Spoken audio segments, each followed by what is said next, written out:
បន្តិចមុននេះមិនបានត្រូវជួនបរទេសចាប់យកទៅពួកឯងពីមុនជាមនុស្សអាក្រក់ធំហេតុអីបានជាចាប់សក់ខ្ញុំយកទៅដាក់ក្នុងយានឱកាសចង់ហោះទៅបាត់ខ្ញុំត្រូវតែអរគុណពួកឯងនោះពួកឯងនឹងទទួលបានសិទ្ធិគ្រប់គ្រាន់សម្រាប់បរិស្ថានជុំវិញអ្នកបានទទួលលក្ខណៈសម្បត្តិគ្រប់គ្រាន់តាំងពីប៉ុន្មានឆ្នាំមុនមកម្ល៉េះមែនឬមួយអ្នកដែលលេងជាមួយពួកគេនៅផ្ទះតើអ្នកចង់ចូលរួមជាមួយយើងទេនៅក្បែរត្រចៀកច្រមុះជ្រើសរើសតែកន្ទុយឲ្យខ្ញុំតែម្នាក់ឯងអាហារ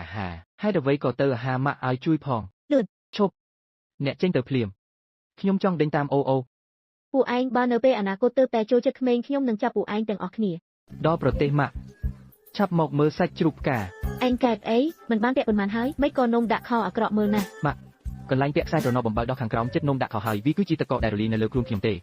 ប្រកាសជាម៉ាន់ជាអ្នកញ៉ាំហើយខ្ញុំងុយដេកលក់ទៅគេក៏លួចយកទឹកកកមកដាក់លើពោះខ្ញុំប្អូនស្រីពីពេកហើយខ្ញុំក៏ដាក់ទោសម៉ាន់ដែលឡើងមកនាងធ្វើឲ្យកន្លែងស្អាតក៏ត្រូវបោកគក់សម្លៀកបំពាក់ឲ្យស្អាតដែរនៅទីដីធំមួយកន្លែងគេបានជីករណ្ដៅធំមួយខ្ញុំនឹងក្រាបគ្នាស្ការពារទឹកមួយស្រទាប់នៅក្នុងរណ្ដៅធំនោះរួចចាក់ទឹកចូលនោះវានឹងคล้ายទៅជាអាងហែទឹកមួយហើយខ្ញុំនឹងអាចហែទឹកនៅទីនេះចាប់ពីពេលនេះទៅវាពិតជារីករាយណាស់